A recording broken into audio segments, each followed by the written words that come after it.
Hello, everyone, and welcome to the TSMU Q&A series. I'm your host, Mark Hubbard, and today I'm extremely excited to be joined by an extremely special guest, Travis Gafford.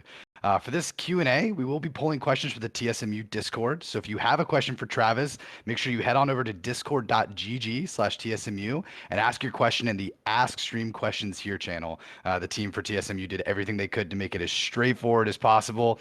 Once you've asked your question, join the waiting room voice channel and wait to be selected to join us on the show, where you can have a chance to ask Travis some questions live. So, Travis, while the community goes ahead and gets their questions in, and we wait for some people to queue on up, go ahead and give yourself a little bit of an introduction for those who may not know you. Yeah, so my name is Travis Gafford. I have been in esports for a decade, as of I think last month or the month before. Predominantly in the League of Legends space, but obviously I've done some stuff outside of League of Legends as well. And for a while I was running, if anybody remembers, Yahoo Esports before our good pal Verizon came through and shut it down. And I ran that team as well. So have been working in the media space, covering a lot of the stuff for a long time. And since, well, I guess for the past 4 years now or so, I've been working independently, covering stuff and running the satirically named Travis Gafford Industries, which is me and a bunch of contractors and freelancers that we all work together on creating some really cool content and coverage of the space alongside some wonderful partners. So, yeah, that is I guess, the short version of it. Perfect. Yeah, and then for anyone who might not know, Travis does a show pretty similar to this as well, Hotline League. We're checking out every Monday. Pretty sick show for those of you who like to keep up with the LCS and some of the really good content we've got on the league side of things. But Travis, we'll go ahead and get things rolling with some of the text questions, and then get some people pulled on to chat with us live. So Sure. first up from the community, we have a question from Galaxy, and Galaxy asks, for someone who is starting a show or podcast that's esports related, he's specifically targeting Valorant. How would he be able to stand out compared to others doing the same thing? What's your advice for Galaxy to find some sort of differentiator and shtick? Yeah, I mean, I think for me, I have always really enjoyed looking outside of gaming and esports and seeing other shows and other ideas of things that work really well, and then trying to kind of port those over. So State of the League, I wish I could say is like some really original idea. That was the very first show I ever did back a decade ago, and it was just like me and three people that rotating guests that would be talking about stuff, mostly pro players in the space. And for me, part of the reason I did that show was based off of a StarCraft show called State of the Game, which was the same format but in StarCraft. And there's other shows that I've done that are based off of, if anybody's familiar, like Leo Laporte is a tech journalist who has a whole network of podcasts, and I've done stuff that kind of mirrors him. Um, and even the show called Run It that we do, Tim Seven Houston hosts it. It's on my channel. It's like a stats based show.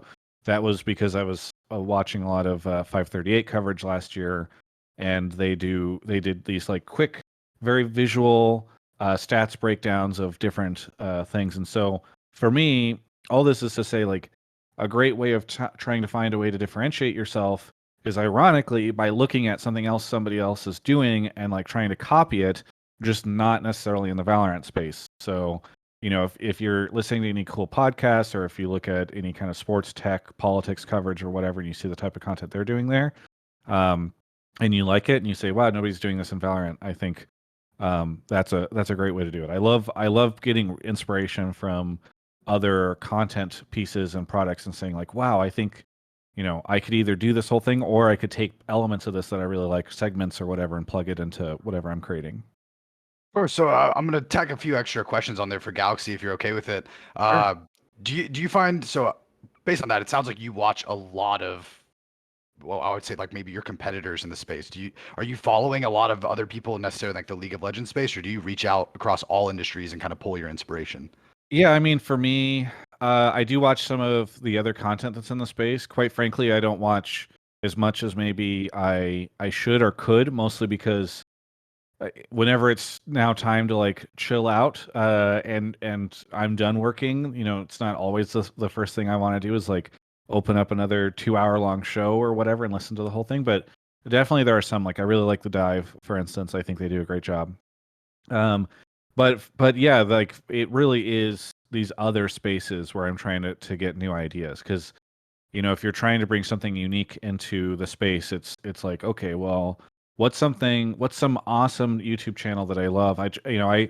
I really like tech. I think it's very interesting. I'm very interested in politics. I'm very interested in lately, like even just history and stuff. And so going and finding other content pieces on YouTube or TikTok or any number of different places, and eventually being like, wow, I really like this. Like, how could I do this? That's how I try to pull it over. And well, my last one for that one. So, how important then is collaboration when you're trying to get your first few content pieces off the ground, or as you're trying to grow? Is collaboration going to be a really big piece in kind of expanding that network, or is that not so much of a big piece for doing something like a podcast or a YouTube series? I mean, I think it's interesting. It depends a lot on the type of content you're trying to do, right? Like if you are doing, for instance, if you had the idea of, hey, I want to do Valorant coverage and nobody's doing a weekly news update show that talks about, for 10 minutes, all the big stories or all the interesting drama or whatever. That's not necessarily a thing where you would need to collaborate, at least with other personalities, if it's just like a solo type thing and you're covering it. Um, but I think eventually it's good. I just like I tend to be wary of saying like collaboration is a must because I think oftentimes people will just use that as kind of like a mental blocker, right? And when people are trying to figure out how to launch something or how to get in, you want to avoid any of those things, those sort of excuses we tell ourselves, like, well, I don't know anybody, so I can't get this started because it can't just be me. It's really important that like you take the collaboration opportunities if they can, but if it just ends up being you and your friend from college who are both interested in this thing and doing like a show for fun, then that's great too. Okay, sounds like collaboration could be a good thing, but don't let it take away the ownership of from yourself from making whatever you're trying to create. Yeah, yeah. I mean, I think like I love collaborating because it helps uh create a better product because I'm only able to bring so much perspective and I only have like for instance I'm terrible at any kind of meta analysis. Like that is not my strength. And so having Mark Zimmerman on Hotline League, the show that I do weekly, you had mentioned previously, he's great because he's able to talk a lot about these areas that I'm just lack expertise in. Whereas I, for instance, can bring a lot of understanding and coverage of like the broader ecosystem and changes that are happening and I don't know, kind of the behind the scenes politics, that type of stuff. I think you mentioned something that's really cool that I don't hear mentioned much in the content space. Is you used a really key word there, product, right? Do you choose to look at your content series, whether it's Run It, whether it's Hotline League, your interviews? Do you view them all as their own individual products, and you go through and make sure you're finding like clear value pieces for each of those before bringing them to bringing them to market? It's a little bit yes and no. I mean, one of the things that has been very fun about being independent, rather than working for like these big media companies, is when we were at Yahoo, understandably, or even when I worked at GameSpot before, understandably, there's always these questions asked of like, okay, what are the like our main pillars? Like, what are the objective pieces of content? Like, are we doing more storytelling? Are we doing more analysis? Are we doing more opinion? Maybe we're doing some of this, but we need to narrow in like which pieces of content we do like ladder up into these different things so that we can create like a cohesive identity. It is really fun to just be like, hey, I think this is going to be good, so I'm going to go do it. Like the Run It series that I do, I was like, there's not as much kind of stats based analysis with like really cool motion graphics. There's other people that are kind of doing that in the space or doing different versions of it, but I felt like that was something really unique that could come in the space, and so I didn't worry too much about like, well, people don't really come to my channel for like stat stuff. I was like, actually, this is a cool opportunity, both for my channel where I can offer something I don't currently offer, and also for the space. And so, on the other hand, there are times where like a brand, this has not happened recently, but you might get a situation where a brand comes to you, a different version of Run It could have been something where I went and partnered with, I don't know, like somebody who's very interested in stats stuff. Like, I don't know, Team Liquid has one of these, but I don't know, like Cisco or some sort of data company. And they're like, we really want something that's very heavily focused on data. That's a situation where I would be like, okay, I need a product to offer these folks because they want something that kind of like ladders up into what they're doing as a brand, and so that's where the concept of like the product, like the thing that we are creating for somebody else, in this case like the brand, that's where that would kind of come first and foremost versus just the creative element of it. Absolutely. Well, Travis, appreciate that one. So Galaxy, I hope Travis was able to get the multiple perspectives for you and the start for your podcast and show for Valorant. So best of luck, Galaxy. Hope that you get that running and we can be a consumer of that content someday. Travis, so next up we'll have one more text question, then we'll go ahead and get a member of the community on to voice chat with us. But we Sure. have tax evasion. So tax evasion, a regular of the community is sending in some of the hard hitting questions. So tax evasion asks, I'm sure you've had a front seat to watching the esports scene boom with giant new investors and companies trying to get their hand into the pie. How does Travis Gafford Industries fend off against giant companies while sticking to its root of independent content? Do you have any tips for growing businesses or freelancing in esports while competing against established companies? Yeah, I mean, what I would say is established companies are pretty terrible at doing any of this stuff, in my experience. I mean, there were some really talented people that were working over at ESPN, but Travis Gafford Industries outlasted ESPN. In fact, to date, it's been 4 years, and this has been longer than what GameSpot was able to do when I was there, and what Yahoo was able to do when I was there, and in some cases twice as long, right? So, I just don't. Hmm. I'm just very skeptical of major players in the space trying to do things. Like certainly, but I had the conversation with somebody the other day about established media or sports organizations. Like whenever Madison Square Garden came in and bought CLG, and whenever Golden State Warriors came in and created Golden Guardians, like there's a lot of everybody thought like it was huge whenever any NBA group would get in or traditional sports organization would get in and try to make a big play in esports. But for instance, looking at the LCS today, the big three, right, are all these endemic organizations. Still, it's still like Team Liquid, Cloud9, and TSM that reign supreme from like a fandom and brand perspective, and in even generally speaking, a performance perspective.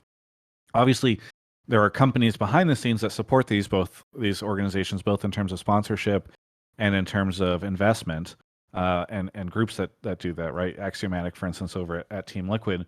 But you don't really see a thing where it's like if Amazon came in tomorrow, like setting aside the, I don't know, Twitch conflict of interest or whatever, but if Amazon came in tomorrow and we're like, we're gonna create Amazon Esports, this esports team that comes in, like I just would be incredibly skeptical, because to me, there's not a lot of instances of some major company that has come in and like created something in esports that is really exciting and great.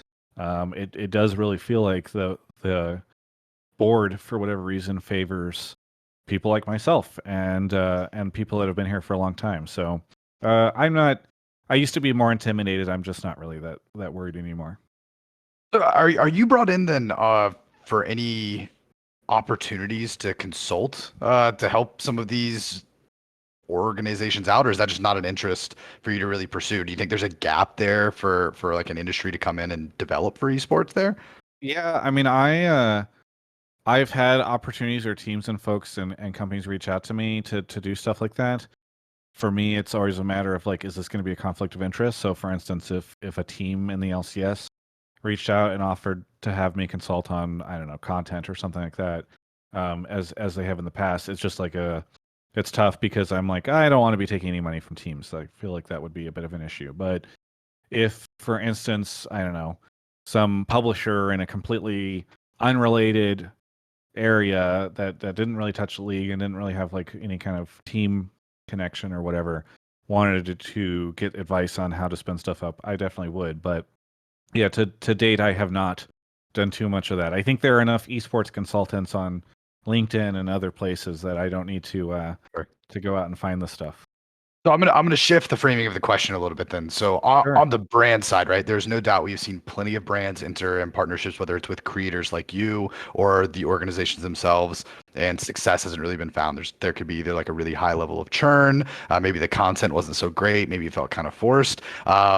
what's the advice you give, right? You've had a handful of partners come through and work with TGI. So what has been like, what's your advice when you're talking to a brand and you're looking for, hey, this brand is really trying to work with the esports audience? What do you tell them? Do you let them know you're the expert? Like, how does that go? Yeah, I mean, one of the I think this is happening less and less now, which is great.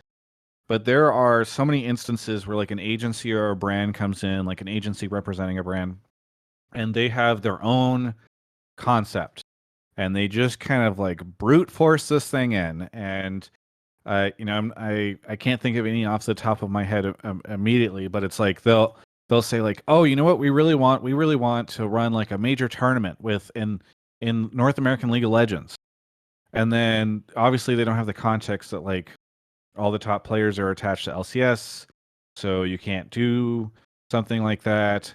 And maybe they'll be like, and it has to be this weekend, and then it'll turn out like that's LCS finals weekend, and they'll be like, well, it has to be this weekend because we're launching a product at that same time. And so what ends up happening is they will just have their own idea, kind of ignore the current state of things or anything like that, and then they'll just force out this really unfortunate activation that like nobody really pays attention to. And everybody, you'll have all the people that are working with them being like, hey, this is a concern, and they'll be like, oh, okay, well, we talked to the client and they really want this. And so I think uh i i I find it's best whenever people don't try to like brute force their own vision in on something.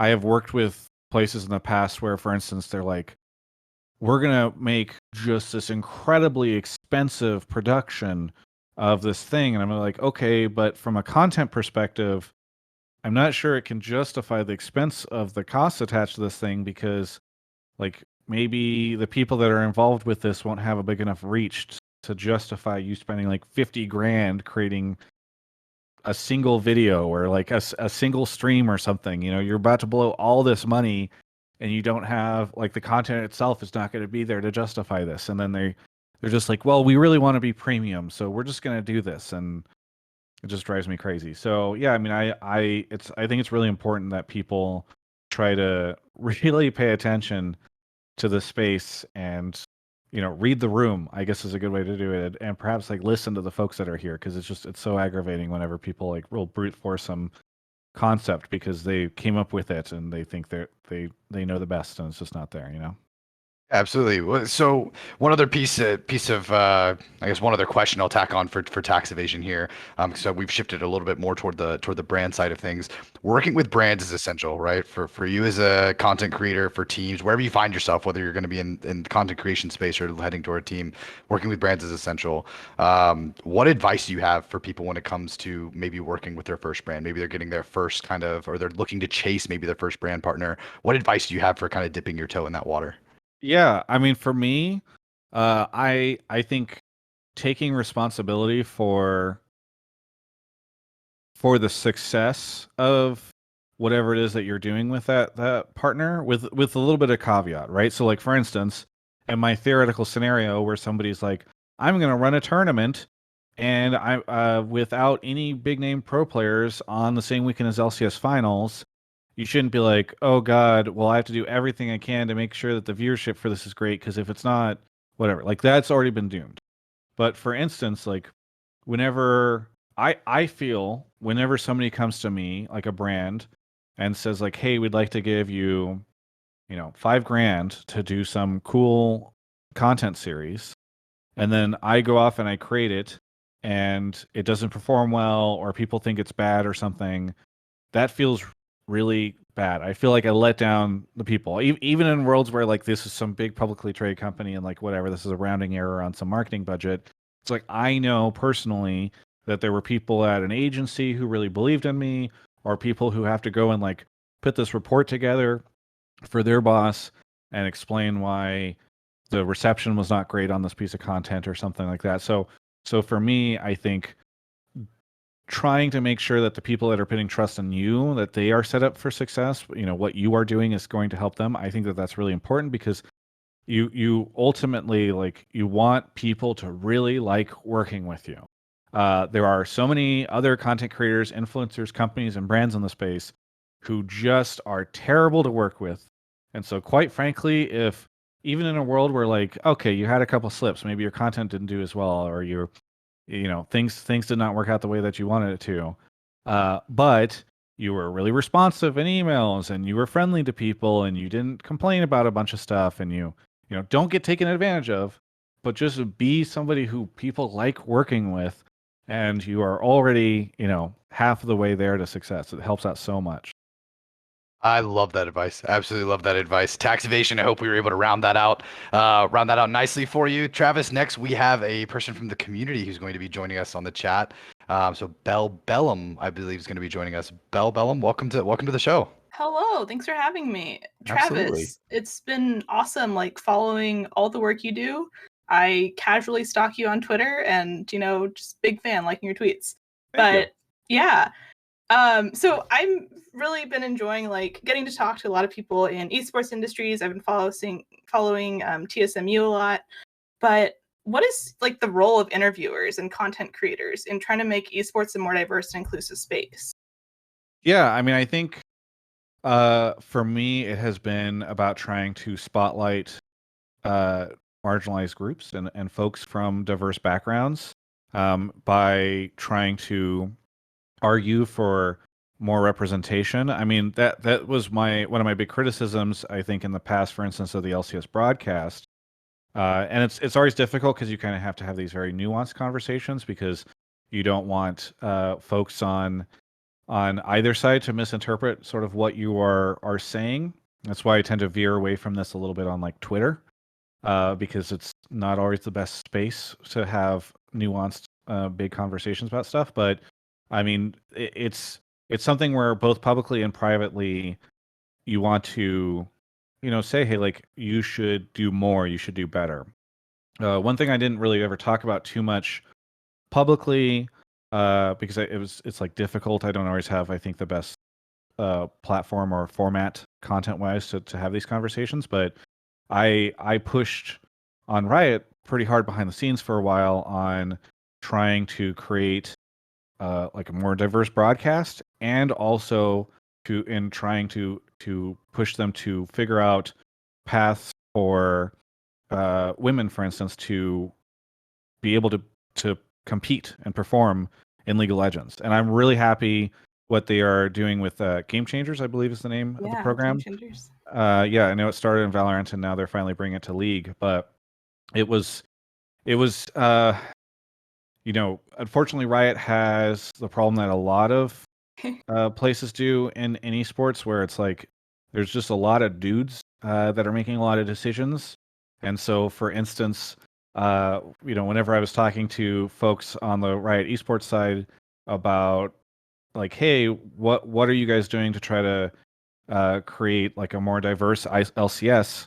I think some of the ideas from people who, for instance, are no longer there, they'd say like, well, we think, for instance, that uh, it's the gaming houses where women don't feel comfortable just living with a bunch of dudes, and so once gaming houses go away and like gaming facilities become more of a thing, we hope that will have more people go pro rather than like pursue streaming, for instance. And again, like this person's no longer at Riot. This is not like the Riot stance by any means. I'm not trying to like create some sort of big thing, but this sort of side conversation I was having with somebody over there. I then went and spoke with a woman who was trying to go pro and had been competing in the amateur side for a while, and that person had told me like that is just so far away from like the first problem that you even get to. Like I think that for them, they were saying like, I would love to get to the point in time where like the biggest issue is the gaming house stuff, because there's just other things, like amateur teams that are unwilling to pick up women because they claim it's going to be some sort of like team distraction or something. Like there's just a lot of systemic issues there. So for me, like I've always been a big believer, not just in advocating publicly on stuff for change and positive change, but also in advocating privately. And sometimes, quite frankly, you can get a lot more done advocating privately through connections and relationships than you can publicly. So you kind of try to do like the 1-2 punch. And then other than that, I think, sorry, no, it's big topic. But Yeah, but it's a other very big question. but other than that, I think finding ways to make sure that you bring in a diverse set of perspectives. Like I was really excited at Yahoo when we were able to have a variety of perspectives and different backgrounds there. Like when Avali joined the team, that was awesome, and we'd already had Emily and Kelsey and Zareen, for those that are familiar with any of those lovely folks, join the team, and so kind of getting away from that, like we're just you're going to see a lot of white dudes on the on this media broadcast. Getting away from that, I think was really really important, and I was really happy that we were able to build a diverse team there. So, it's just a lot of things. There's a lot of opportunity, and then, but I think one of the things I'm hoping for is that I think a lot of this change does need to start almost kind of like at a generational level, where like kind of the cliche or classic is talking about how whenever I was growing up, I was playing a Game Boy.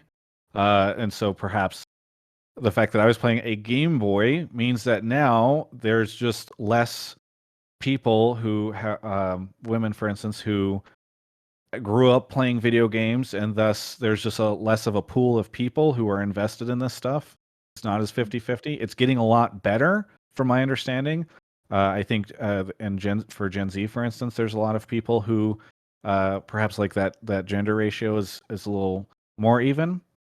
And so I'm hopeful that as changes go forth from marketing towards, hey, maybe you don't just have to play a dude character as the only option in games and all that stuff, like you start to get people who at least are becoming more and more passionate about gaming, and then those people can hopefully also find places as we fight to create more opportunity for them in the space. Definitely. I think that was a big thing for me. Like growing up, I didn't have access to video games, and so it was only like getting into high school and college that I really like got into gaming. And now here with like TSMU and also the amateur scene, I'm able to play a lot more, which is really great and fun for me. Yeah, no, I mean, I think I do. I know from my perspective, it is getting better. I don't know if that's a generally held reception, but I do think it is getting better, and I'm happy and encouraged by a lot of the movement I see in the direction that it's going. Yeah, yeah. Well, we have a lot of awesome content creators like you that are inspiring people to game more. So that's pretty awesome. Yeah, thank you. I hope so. Yeah, Uh, I do have one follow-up question. Real So quick, Bell, before you yeah. switch, because I've one more follow up because I think you asked a really important question there on that first one. Uh-huh. Travis, you mentioned it being a generational thing. I think a big thing that exists when you're dealing with things like representation, right, is there's an old guard that exists. How do you see a way of kind of dealing with the old guard? Is it something that has to kind of gradually phase out, or is it going to be a constant, like a level of advocacy and disruption that kind of phases the old guard out and allows more people to come in? Yeah, I mean, I quite frankly, and maybe it shouldn't be this way, but I think oftentimes the strongest incentives are like financial incentives. And so, I'm not like, well, we have to push a bunch of people out. We have to like get rid of people to make room for more people to come in. It's more like, whenever a brand is creating a panel, for instance, I mean, there was a discussion I saw on Twitter about this recently where it was like, you can invite women onto a panel that is not what's it like to be women in gaming. And so brands and conventions and places like that who uh, realize like, hey, it is a good thing to have more diverse representation out there. To brands that are say like, hey, we don't want to just like we want to expand the folks that we are sponsoring from just, for instance, again, white dudes to people of color to women to non-binary folks. There's a lot of different things that can be done. So I think that as you see companies spend their money in different ways, I think that is actually one of the biggest ways to like make sure that we are being more inclusive. I don't know if that answers your question, Mark, but I No, think that's a big way of handling it. yeah, that helps. Bell, I'm sorry, I didn't mean to cut you off there, but I wasn't ready to move away from that question quite yet. So fire away with your No, second one. it's good. Yeah, because I mean, like I'm trying to navigate like esports in general as as a female person, as a non-binary person, like what does that look like, and where do I find that support channel? It's really hard. Yeah. Yeah. Go ahead. But I mean, that goes to my next question, slightly different, but your social media presence, how have you built yourself up as this huge brand? You're like the face of the esports like interviewership. How do you avoid burning out? And how do you avoid like making your social media presence who you are as a person and still keep your identity and sense of self? Yeah, I mean, it's been really difficult, I would say, especially during the pandemic, because I think I almost have the opposite problem as than what you're mentioning is where I feel like at times I should be a little bit more myself on social media. I think as time has gone on, I've gotten a little more gun shy about social media because it does feel like, especially on Twitter and places like that, people will do the best they can to interpret whatever it is that you put out there in like the worst way, right? Where it's like, oh man, there was something that happened recently for me where it's like, I had said, Amazing had tweeted something like, I'm surprised the LCS hasn't expanded yet, and I had said, actually, rather than expanding, I'd rather it shrink. You know, if I had to choose between the two of them, I think it's fine with 10 teams or whatever, but like, I'd rather go to 8 teams rather than 12. And the people came at me and they're like, I thought you care about player development and now you want to limit options for players and like North American talent. And I'm like this, like, you know, it's like, no, actually what I was saying was more about, I think, the health of the league and like the fandom that's around. I don't know if we need to support 10 teams right now from the fan base that we have.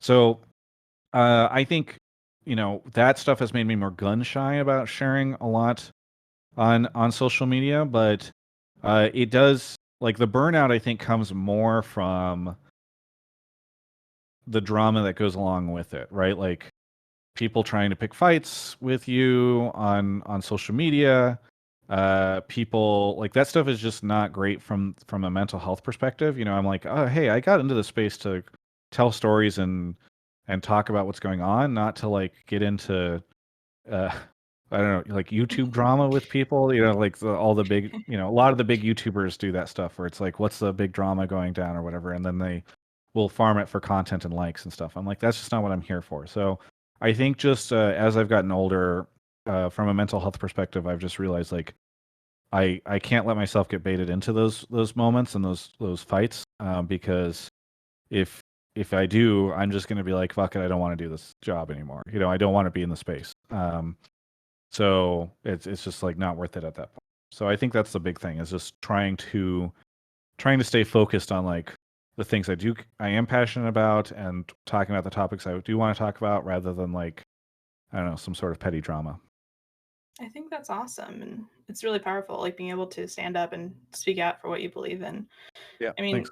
how do you deal with that hatred? I mean, even in Twitch chat just now, there was some like mean comments about women in gaming. But how Yeah. do I you mean, deal with that, especially since you're such a huge presence? I don't have like a great turnkey solution for you, unfortunately. Like I mean, There's I've no done mute things all. like limiting my exposure to social media. So, for instance, I uninstalled the Twitter app from my phone, and now I force myself to use the inferior mobile version of the Twitter experience so that I'm less likely to just like tap the button and like scroll and see all this stuff, right? Like I I think it's just about making sure that you are like getting the right content, the right feed. I mute people liberally. I block people liberally. It's like avoiding things that I know are going to make me feel frustrated or upset or whatever. Yeah. I think that's valuable, and that's a skill I'm going to keep working on developing too. But thank you Well, so thank much, you so much. Travis, for Yeah. taking the time to talk to me and answering my questions. I appreciate it. Yeah, of course. Thanks for calling in, Bell Bellum. Appreciate it. Bye. All right, Travis. So we've got another text question to go to, and then we'll have another member of the community coming on to chat. So, are you? I hope I'm pronouncing that name correctly. Are you asks on one of your blog posts about getting into the scene, one of your specific tips was fill the gaps in the scene. So something we talked about a little earlier. However, this post was made when the LOL Esports, so League of Legends Esports, was in its infancy. Do you still think there's unexplored content surrounding League, or have the gaps mostly been filled? Is it saturated? I'm looking. I'm trying to find this blog post. Where did I do this? Yeah, are you? If you've got the link, feel free to drop it Yeah, so we yeah, can yeah. get it. No, I Yeah. mean, I believe it sounds like something I would write. But I didn't actually. I just haven't realized that I've. It's made me feel old because I've just scrolled through my blog post. I didn't realize this thing has been up since like 2014. Anyway, are there still gaps in the space? Yes. Uh, I will caveat that. So I think, especially in North America, high level LCS stuff it's pretty saturated, right? Especially this year, whenever you had 15 games a week, you had all these co-streams, you have teams creating content, you have a bunch of content creators creating content, you have media outlets creating content. People are creating content across all these different platforms, and and at the same time, like the viewership has been dropping, and so there's just like less viewers and consumers to go around. And so, for instance, when Spotify approached me at the beginning of this year or end of last one about doing my show with Emily Rand, Rift Reaction, I was like, the scene does not need another 2 hour long show. I already have a 2 hour long show. Everybody else has a 2 hour long show. You know, all these like Twitch shows that go up and then also they're on podcasts or whatever. I'm like, in terms of like covering LCS or like broad stuff. And so the gap we found was like, okay, well, right now everybody has 2 hour long shows because the financial incentives are based around long Twitch streams and long YouTube video watch time. But the cool thing was partnering with Spotify, we were then able to create something that is like more short and digestible. So we created this like show that's 35 to 40 minutes long. I know this week's is really long because it was like the world's preview show, but generally speaking, it's like always underneath an hour, and we try to go closer to 30 minutes than 60 minutes. And so there are these tiny little gaps I think that are still left maybe to do coverage of the high end of North America for big audiences. However, depending on what your goals are, and especially when you're first starting out, I don't think your goal should be like, hey, I want to get 1,000 people watching live on all my shows and 20,000 people, 30,000, 100,000 people watching the VOD. Maybe if you're just trying to do something to learn and for your own enjoyment and to have something to talk about as you apply for places or whatever, one of the areas that I think has been really cool is in the past couple of years, there's been some folks who have been starting creating like fan podcasts of teams. And so there's like a 100T one. I think there might be a TSM one. I'm not sure. The TSM folks can tell me if that's the case. I know FlyQuest had one for a while as well. And these are like fan-made shows that are based from the community around that around that team. And then they just do them every week. I think that that's really cool. And is a space where like, hey, yeah, I don't, no offense to FlyQuest, they don't have a giant following. They are not going to be able to command like, multiple thousands of people that are watching some live show. But it's a unique piece of content. You are not just doing the same thing that like everybody else is doing if you are creating something around your team and you notice that doesn't exist.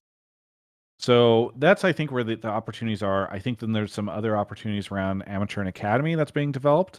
I know, I'm sure there is some content already there, but again, like if you are trying to create something that is unique to the space and your goal is not necessarily like massive viewership and big brand deals, I think that there is a lot of space because quite frankly, people like myself are in a place where we're doing this full time, so it's harder for us to play in areas where we know we're not going to be able to command like a pretty big following or audience or whatever, big enough to sell or create some sort of revenue around. So I think that can be an advantage, right? Like where can you compete with us? You can compete in places that aren't going to make money, which I know is kind of weird, but if your incentives are not necessarily like making a ton of money, then you're good. So it's for as far as gaps go, right? Do you think short form content is like one of the big areas where League of Legends specifically still has a lot of developing to go? Because you mentioned short and you said under an hour. That's still a pretty large brick Well, of for a time, right? podcast, For a for a podcast, podcast, correct? Yeah. yeah, yeah. I know there are some podcasts that are like 10 minutes long or something like that, but and maybe that is maybe that is an area. Maybe you can create like the 10 minute long podcast that like people can listen to every week, and it's only 10 minutes.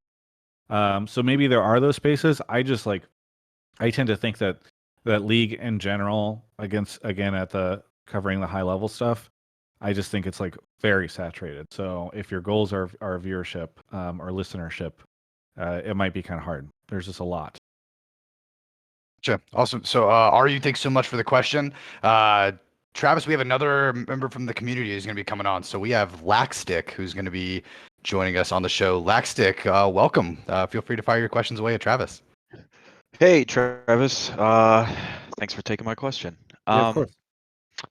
So I was just curious, as a person who has close contacts all throughout League, I mean, essentially from the inception of the game, how do you personally watch professional games? Like, do you root for teams or like teams that you've enjoyed or become fond of through the years, or are you more looking at like personal players that you have relationships with, or are you looking at like the most interesting storyline that you could, talk to somebody about afterwards?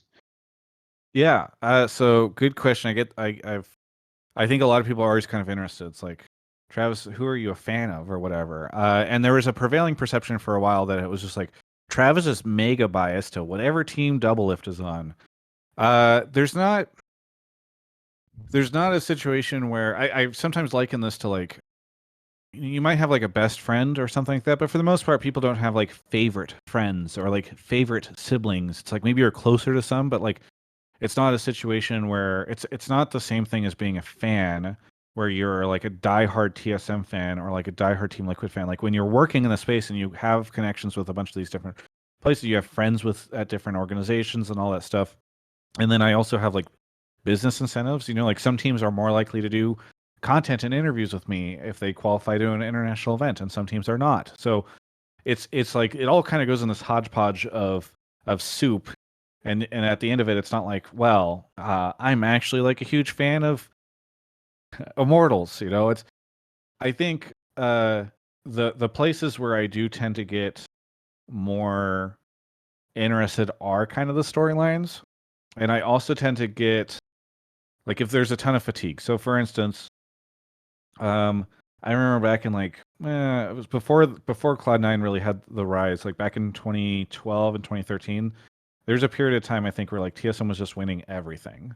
There is I'm on TSMU right now, but I remember it just got really boring because I was like, I'm just going and interviewing another TSM player after a win, and oh cool, TSM has just won again and all this stuff. And like I know for TSM fans, I know for people working at TSM, that is really exciting. But for me, it's like we don't have any interesting storylines anymore.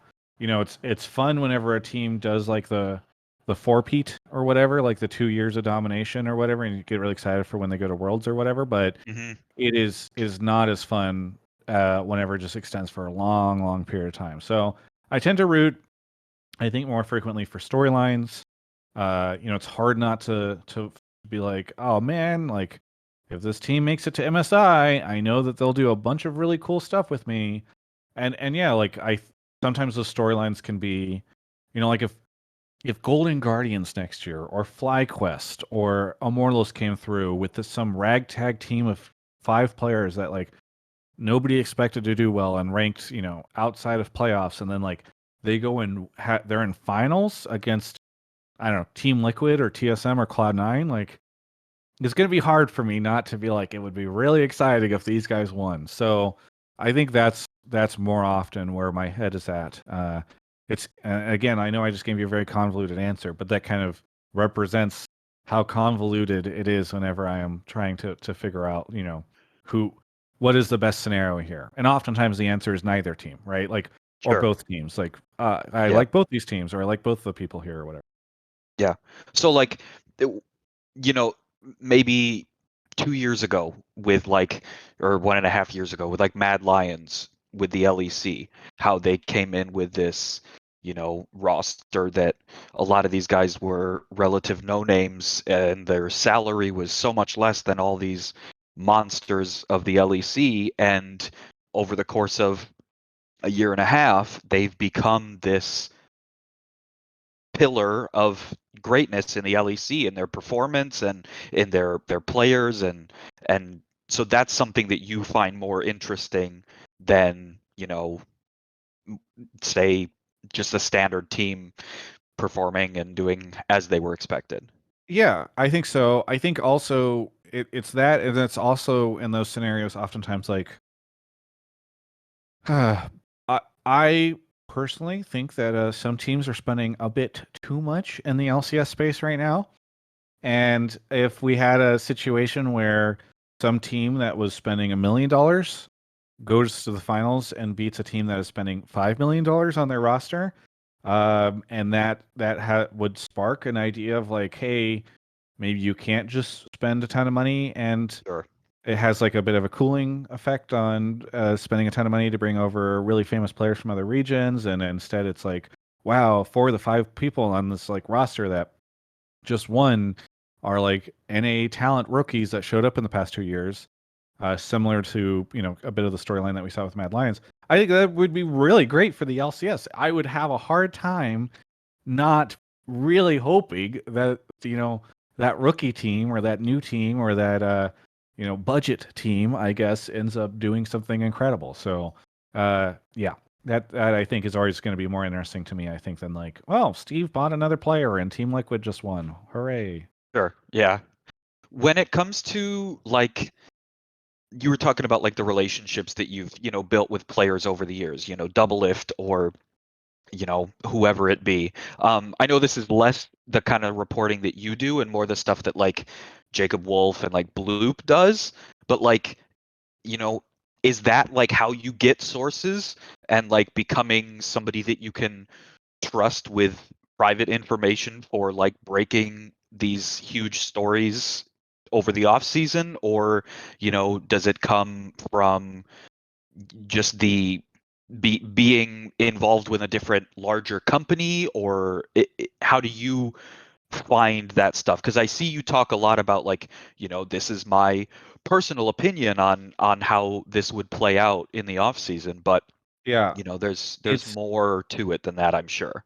it is really just a there's not really a section of the industry that I don't have connections with. Sponsors, agents, players, player partners or significant others, team folks like Riot folks. And so it is just really having that like vast network of people that I know. And quite frankly, like sometimes somebody reach out to me and like let me know something, and I'll have never talked to this person, never met them before, or not really know much about them, but they are somehow connected in on this stuff, and they're like, hey, it would be really fucked up if this thing ended up passing. And that's the thing that will have me start reaching out to other people and trying to confirm it. So it really is just like, obviously there are the people that I am associated with publicly that people know, but more often than not, those people I think are nervous to talk to me about stuff because like everyone will just point fingers at them and be like, oh, it's that guy or that woman. And so it is often more frequently folks that are behind the scenes that people would not necessarily expect, I guess. Sure. So even Oh, with like, Lexic, I'm sorry, man. I no, gotta you're cut you. good. We got a few other You're we gotta get totally to from fine. the community. Lexic, I'm You're really good, sorry, man. but thanks so much for calling in and getting the questions in. Absolutely. Have a good one. Yeah, I really appreciate it, Lexic. Have a good night. So we got another text question real quick, Travis, from Colin in the community. So Colin says, since you've been in the esports industry for so long, what's the biggest lesson you've had to learn in order to survive as long as you have in the esports industry? What's the biggest lesson to survive? Yeah, that you've had to learn to survive in the Uh, industry. Yeah, what's been your big learning point? I don't know if there's any one thing that has helped me try to survive. I mean, from a mental health perspective, maybe the biggest threat to my tenure in esports has not even necessarily ever been like, I don't know, relationships or connections or business stuff. It's just been like, how do you stop yourself from being like, I'm tired of this, I want to quit or I want to go do something else. And I think more than anything, that is the big battle, because there are some really high highs in esports, but sometimes it's just like, wow, Yahoo just shut down and my whole team laid off, or wow, somebody is taken something I said and moved it in a different direction, and now I'm getting all these angry messages on Twitter or something. I don't know.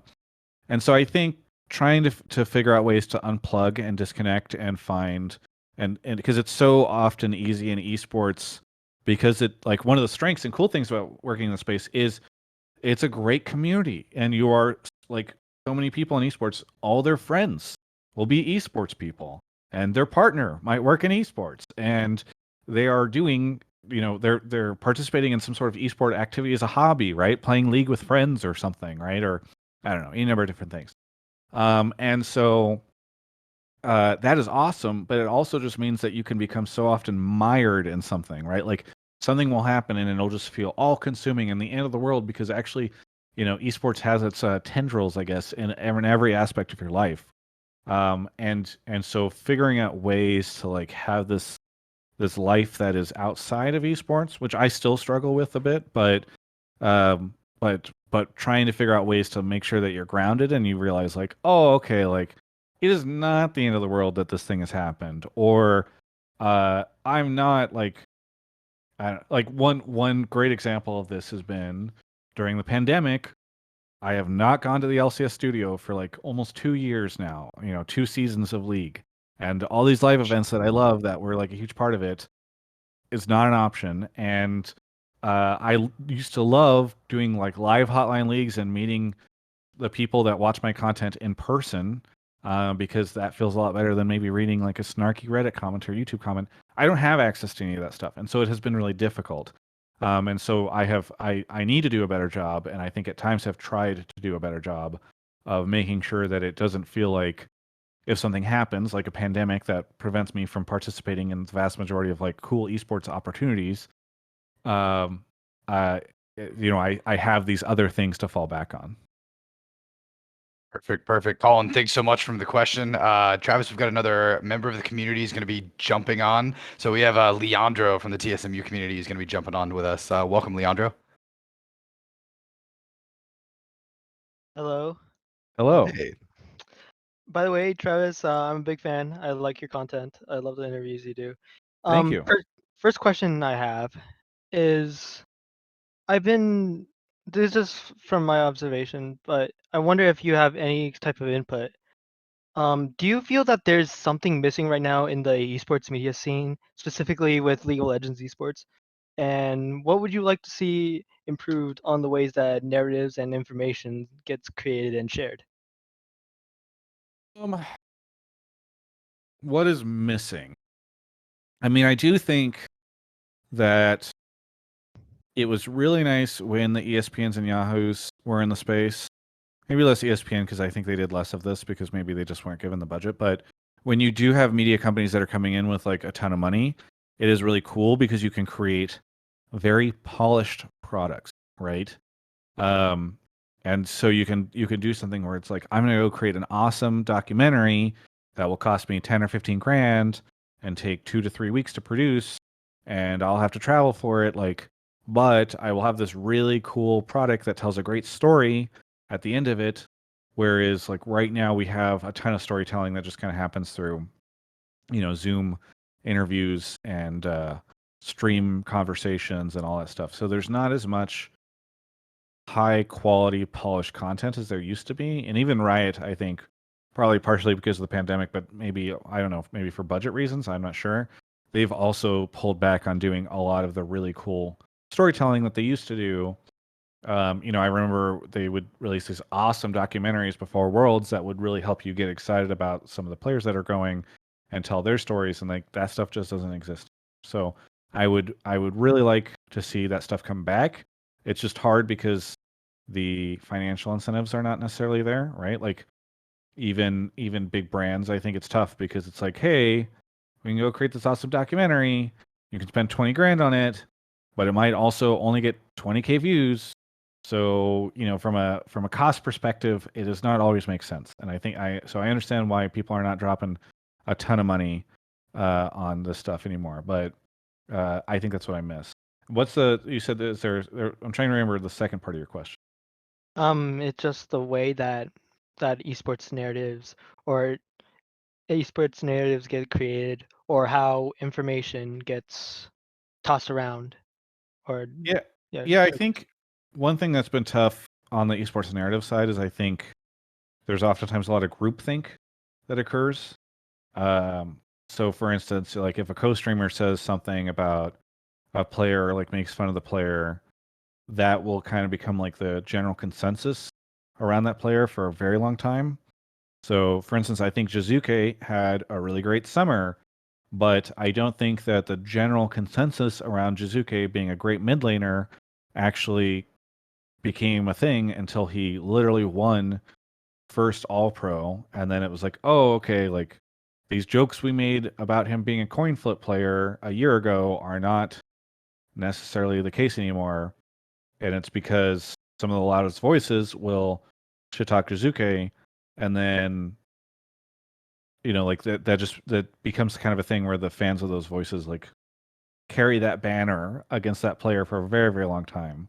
Sure, this stuff happens in traditional sports too, but like I know that is always going to be the case. I'm not necessarily even blaming the people that do that. I'm not trying to like put some sort of, I don't know, accusation against co-streamers, but I do wish that there was more content out there that was helping to create additional narratives around these players, so that there was less like general groupthink and more like a broad discussion that can be had. I understand. Definitely understand that, because it does feel like a lot of the time it feels like, especially with like you probably know this, clip channels, and how there's these clips on like about a commentary from a certain from co-streamers talking about a certain player, whatever not, and what they think about that. And it feels like those types of things in a way kind of leads into like these one one dimensional like narratives where it's like, oh, this player bad, Yeah. or It this becomes player. very sensational because people will clip like the 30 seconds of Peter saying like, "Oh my god, I can't believe that was such a stupid play. Oh my god." And then the headline becomes like, "Double if trash is on X player," and then that video gets 80,000 views, and more nuanced discussions do not get that kind of traffic. So, yeah, I know what you're talking about. Right. So my second question that I would like to ask is, what is the best way to cement your place into the esports industry as someone who has never had experience in the workspace, or have not developed any necessary skills that are needed in job positionings offered by esports organizations in the scene? First part is, what is the best way to cement what? Your Uh, entrance into the space? yeah, it's entrance or place or spot into the Yeah. esports industry. So it's funny because I was actually just talking to somebody about this before the start of the show, who now is working at TSM. But uh, I think the advice that I had seen Day9 give, right when I was first starting to get into the space, for those that aren't familiar, Day9 was a big StarCraft caster and personality. Now does a bunch of stuff in the general gaming space. But he had said basically like, just go do something, which sounds like such a like, you know, how do you lose weight? Just go work out, bro. Like it seems like the simplest thing, but I think people get really hung up on, well, I have to go do the thing that's going to get me the job, or I have to go get the job, or I have to go whatever. It doesn't matter. Like, think of something that would be cool to do, or look for opportunities to do something, even if they don't make you money, even if whatever. Don't get taken advantage of. Like, don't go intern for some esports org for 40 hours a week and don't get paid. Like that's bad. But for instance, if you are in university, hey, why don't you manage the collegiate team? And or if you are, there's a ton of brands that, like, I think Nvidia does this, for instance, that have presences, like esports presence, gaming presence at these universities. Like, go try to partner with one of them to be like their ambassador on campus. Go create a fan program around one of these teams. Do any of these different things so that even if they don't make money, even if they're not wildly successful, you can eventually, like, maybe meet somebody doing it, or you can have like a portfolio of work to do. There's a person who was working with Golden Guardians for a while, but had worked with me beforehand, named Sam, who he had, whenever he reached out to me about doing some work with Hotline League and some of my shows, he had basically created this like YouTube channel where he was documenting his attempts to get into esports, and like he'd be like, okay, I went and got this interview. I don't know if you guys can hear these dogs outside my window barking. I apologize if you can. But he would do these YouTube videos where he'd be like, okay, I went and applied for this place. Here's like what my application looks like. Oh, I didn't get the job for these reasons. Or he'd also do some content where he would be reviewing team content, where he'd be like, hey, I think that like their YouTube channel is good in these ways, but it definitely needs this, or these titles could be better. He did all this stuff even though his YouTube channel was not getting 1,000 views on each video. I think in some cases it was probably getting like 10 views or maybe even less.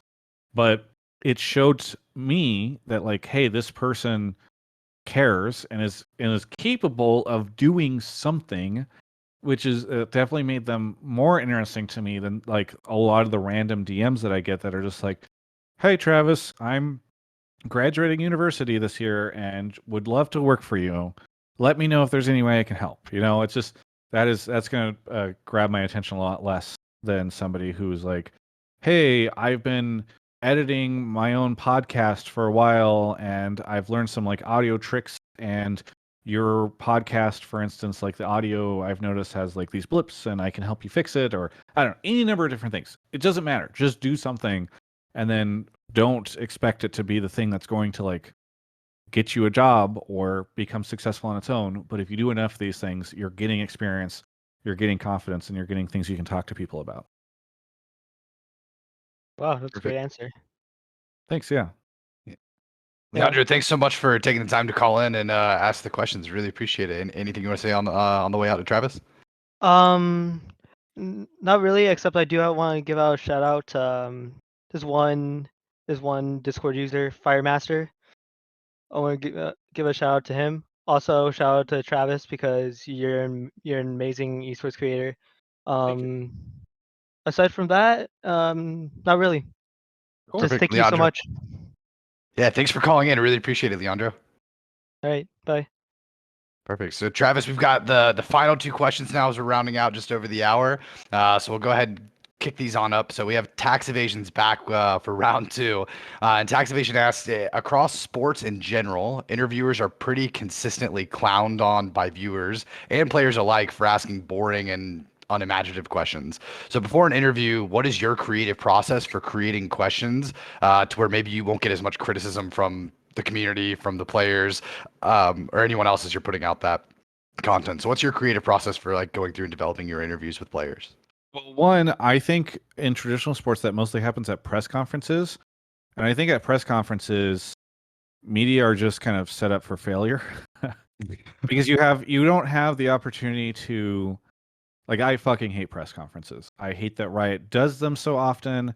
They can be cool and very unique situations, right? Like, I get that perhaps if you're doing like a World's preview event and you have like you only have like 2 hours with the teams and you can't give a ton of interviews or whatever, it makes sense. You have to do it there. Like in very unique situations, I think it's okay. Actually, a great example of this was I think Team Liquid's press conference that they did around like Jat leaving and Alfari being on break and all that stuff. I thought that was like a relatively good place to do that, where like, hey, there's a specific topic that needs to be addressed or whatever. Post game press conferences suck because Cloud9, for instance, had a terrible press conference after their loss in playoffs this year, and it's because you have a situation where sorry, this dog is going crazy. You have a situation where they've just lost. Players are just or the media are kind of just raising their hand and asking these questions. There's a lot of junior media that I think haven't figured out the best way to like word them in a sensitive way. But it's also just a situation where like you can't like if I'm there in person and one of these C9 players comes to me afterwards, even if they don't want to do that interview, I can be like, "Hey man, sorry, I'm going to make this really quick. You know, we're going to figure out how to do this. Like, is there anything you really don't want to talk about or whatever?" And then you're kind of able to control the flow of the conversation. You know, a great example is like, imagine you just like went and failed a test, you know, and instead of, you have two ways of afterwards of talking to people about it. You can either sit down at a table and have a bunch of people be like, "Why did you get question 8 wrong?" Or like, "Did you study very well for this test?" or whatever. That would feel really bad. Whereas if you're just sitting down with somebody who's like, "Hey, sorry, that sucked. I'm sorry that you lost. Like, what happened beforehand? Do you think you like just didn't get the correct time that you needed to get this done, or like was the test like really shitty? Like what happened?" Like that kind of personal conversation is going to be a lot less combative. So I think that is why so many people get clowned on. In terms of what I personally do, I just tend to think a lot about how the person is doing and where their mindset might be, and try to have a conversation with them the way that I would with somebody else. And I do tend to think about, you know, what the listeners or viewers will want to hear. You know, like what is going to be really burning to them. And sometimes that means you have to ask like the shitty question that they don't want to answer. Like, "Hey, you know, in game 3, you had this champion pick that a lot of people were kind of surprised about." Even then, I will phrase it as like, "There's probably going to be a lot of questions about that, or a lot of people will be talking about it. I don't know if you're able to shed some light on why," right? Like it's almost like an opportunity for them in that moment to be able to proactively correct, you know, or respond to a criticism that might be out there for them, right? Because you're really trying to, in my mind, like connect these two sides, right? The fans who are curious about what happened might be upset, and then the fan who like, or sorry, the player who has the opportunity to like explain things. So the takeaways from this are like, screw press conferences, and yeah, just try to think about it as like it's a personal conversation you're having with somebody. It sounds like empathy is a pretty big part of it. The second part of tax evasion's question is actually, does your process for engaging with players change at all when it comes to expanding your content internationally, right? So when MSI rolls around, when Worlds rolls around, does your process at all change when it comes to engaging with players from the other regions? Yeah, definitely. So one, there's just no world in which I'm going to know a player from the LPL, for instance, as well as I know an LCS player, because I've probably Sure. already interviewed the LCS player a ton. Whereas like maybe I've only interviewed the LPL player like once a year, or maybe once every other year for the past couple of years. And then or maybe not at all. And then you also have language barrier. So you have like a translator there. Sometimes the translators are very hit or miss, because sometimes it's like a Riot person who understands. You kind of have these two different types. You either have the type of person who understands League of Legends pretty well, but perhaps they are not like a professional translator, so they're not always the best at like translating your question back and forth, because perhaps they're not as competent in the language. And then on the other hand, you have the um, you have the translators who they've been hired or they're professional, but they don't understand like what items are, or the champion names, or whatever, or maybe even like the format of the tournament, and so they lose some of that translation. So I try my best to, sometimes I'll like talk to the translator beforehand and be like, "Yeah, these are the things I kind of want to hit on." I try to keep the questions way more simple, because if you're like, I tend to think of it as like you have to send this message to the other person through like kind of the game of telephone if you have a translator. So let's try to keep the question as simple as possible. I'm not going to ask some like grandiose thing, because maybe the translator will forget that section of the question, or maybe they will word it wrong or whatever. So yeah, it is very different, and unfortunately not as it's much more difficult, I think, to get the great content in those situations. A lot of things have to get lost in translation, right? So many things Yes. have to get lost in that translation, 100%. And Yeah. you're friends with a lot of the LCS players too, right? So that has to Yes. make it a little, yeah, makes sense. Yep. Tax evasion, thanks so much for the question, Travis. We've got a last one from Nix in the community. Nix, I think, is closing us out very nicely with a good question. So they want to know, for anyone who's wanting to start getting into the coverage of esports, whether it's specific events, any sort of coverage, what's their jump off point? What's your advice for them to get started? Where should they kick things off? Yeah. I mean, I have been an advocate behind the scenes for kind of a path to pro for esports media, and there's not really one right now. Because if you think about it, in almost every other aspect of this industry, there's kind of a path you can take, right? Like if you want to be a team manager or be in team management, there's a good chance you can manage like an amateur team or a collegiate team, and then perhaps if that goes really well, you can get hired at a team as like an assistant, like at an organization as like an assistant manager for like an academy team, or eventually a manager for the academy team, and then you work your way up to whatever. For pro players, there's obviously a path to pro, etc. For media, you kind of have a situation where oftentimes, because there's not as much money in the space, you have these kind of like third-party media organizations that are like, oh, we can hire this college person and we can pay them like, I don't know, $10 an interview. And that person's just really excited because suddenly they're at Worlds for this third-party media organization and they haven't had too much experience, and they are, I don't know. Like that's, I think, sometimes part of the reason the press conferences are a bit of an issue in LCS and at Worlds and stuff like that, because you often have times with people that are not so great, I think, or not as experienced, is a better way to put it.